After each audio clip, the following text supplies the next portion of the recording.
तो आरएसएस का राम माधव पर होनी चाहिए, लेकिन जांच होगी सतपाल मलिक की।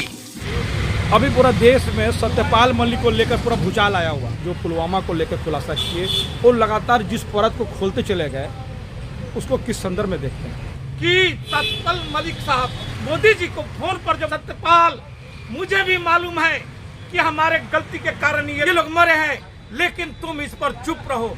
सतपाल मलिक साहब जैसे ही यह बयान देते हैं, मोदी जी का I love you later CBI का उनके पास पहुंचता है, सवाल आरएसएस से नहीं किया जाएगा, राम माधव से नहीं किया जाएगा। जिस जंग से पाकिस्तान में धर्मांध इतना फैला हुआ था कि हत्याएं भी होती थी तो अल्लाहू अकबर की नारा लगता था, आज वही सेम स्थिति अपने भारत में आ गया है कि यहाँ पर भी हत्या हो रहा है और जय श्री राम का लोग नारा लगा रहे हैं। यह सोचने की बात है। देखिए आजादी, आज भाजपा की नीति और नियत, ये दो चीजों को देखना आज जनता को जरूरी हो गया। भाजपा से यदि आप किसी भी प्रकार की सवाल करते हैं तो वह तुरंत अपने दूसरे क्षेत्र में उस बात को डाइवर्ट करना शुरू कर देता है। या यदि आप उससे कोई सवाल करते हैं, कोई मांग करते हैं, तो मांग करने वाले व्यक्ति के पास में सीबीआई ईडी को भेज देता है और लोगों को डराने का काम करता है।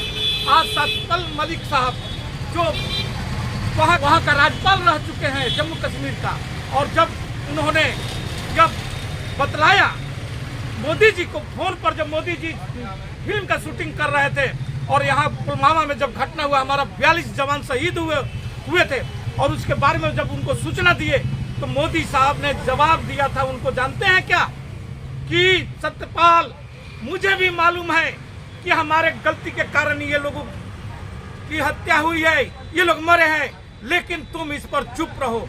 लेकिन उन्होंने देश की संवैधानिक पद पर बैठे थे, इसलिए इस पर ज्यादा सवाल नहीं किए। आज वह जब सवाल कर रहे हैं तो मोदी जी यदि ईमानदार है तो क्यों नहीं उस पर जांच बैठा रहे हैं। आज मैं मोदी जी से यह सवाल पूछना चाहता हूं कि जब राहुल गांधी जी आपसे अडानी पर सवाल करते हैं तो उनका पर जांच बैठा देते हैं, उनकी सदस्यता खत्म कर देते हैं और 27 दिन के अंदर में कोर्ट से जजमेंट लेते हैं, जबकि यही इसी देश में 52 साल से कोर्ट में मामला पेंडिंग पड़ी हुई है और उस पर जू नहीं रेंग रहा है। लेकिन राहुल गांधी का 27 दिन में एक जीरा होता है और दूसरे दिन उसका जजमेंट कर दिया जाता है। ये आज देश को सोचने की बात है। दूसरी बात, सतपाल मलिक साहब जैसे ही यह बयान देते हैं और मोदी जी का I love you later CBI का उनके पास पहुंचता है कि आइए और आप अपना जवाब दीजिए, जबकि जवाब तो उस आरएसएस के नेता से मांगना चाहिए था, उस राम माधव से मांगना चाहिए था, जिन्होंने जाकर के 300 करोड़ रुपया का उन्हें घूस देने का पेशकश किया। लेकिन सवाल आरएसएस से नहीं किया जाएगा, राम माधव से नहीं किया जाएगा। जो मोदी के खिलाफ होगा उनके घर पर नोटिस जाएगा, उनको सीबीआई बुलाएगा, उनको ईडी बुलाएगा। यह देश की जनता वाली बात तो जान चुकी है आजाद जी।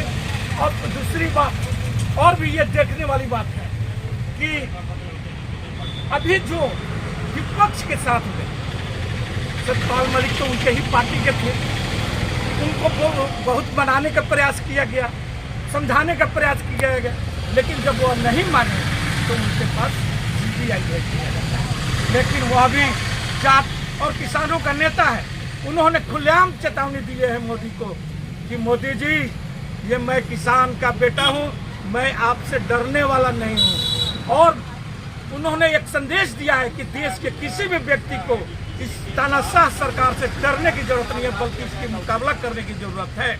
जब तक आप मुकाबला नहीं करेंगे, इनके झूठ को सामने नहीं लाएंगे, तब तक ये देश को ऐसे ही धर्म की आड़ में कभी हिंदू मुस्लिम, कभी हिंदुस्तान पाकिस्तान, कभी मंदिर मस्जिद के नाम पर लोगों को बांटते रहेंगे, लड़ाते रहेंगे। ये इनकी षड्यंत्र है। ये हमेशा जब भी चुनाव आता है, इनका देख लीजिएगा कि एक ही अति होता है, अगर ये 6 शब्द इनका हटा दीजिएगा, हिंदू मुसलमान, मंदिर मस्जिद और हिंदुस्तान पाकिस्तान शब्द हटा दीजिएगा, इनका नेता के किसी भी नेता को, मोदी नहीं, उनके किसी भी नेता के, एक छोटा सा भी नेता का भी मुल्क बंद हो जाता है। आखिर क्यों? क्या देश में यही समस्या है? देश की और कोई समस्या नहीं है। देश में इतना तेजी से बेरोजगारी बढ़ रहा है, महंगाई बढ़ रहा है, लोग त्राहिमाम मच रहा है, बैंक डूब रही है, बैंकों का पैसा लेकर के विदेश भाग रहे हैं लोग। अभी आप देखे होंगे कि अडानी का संधि जतीन मेहता 17 के पहले से इंक्वायरी चल रहा है, फिर वह विदेश कैसे भाग जाता है?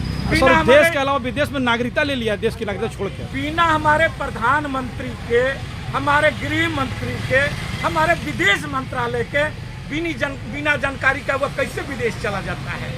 यहाँ तो अब देखे होंगे कि एक पर इंक्वायरी चल रहा था, इंटरपोल का था, उसको भी हमारे प्रधानमंत्री जी बचाने के लिए, उसको क्लीन चिट देने के लिए और इंटरपोल हटवा दिए। आज देश को ये लोग जिस ढंग से तोड़ रहे हैं, देश को बर्बाद कर रहे हैं, जनता को ये देखना होगा कि हमारा भविष्य क्या होगा, हमारे बच्चे का भविष्य क्या होगा, हमारे आने वाले पीढ़ी का भविष्य क्या होगा।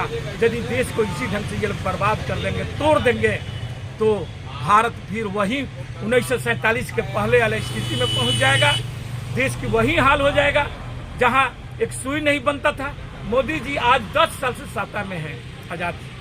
वे एक बात बतला दे कि यहाँ कितने रोजगार डेवलप किए, कितने कल कारखाना लगाए हैं, जबकि इसके पहले के जितने भी प्रधानमंत्री हुए, यहाँ तक कि अटल जी भी इन्हीं के पार्टी के प्रधानमंत्री थे, उन्होंने भी बहुत से PSU लगाए यहाँ पर। लेकिन मोदी जी जो यहाँ PSU लगा था उसको भी बेच देना चाहते हैं, उसको भी अपने मित्रों को कौड़ी के भाव में दे देना चाहते हैं। क्या भारत एक निठल्ला बन करके पाकिस्तान और श्रीलंका बन जाए?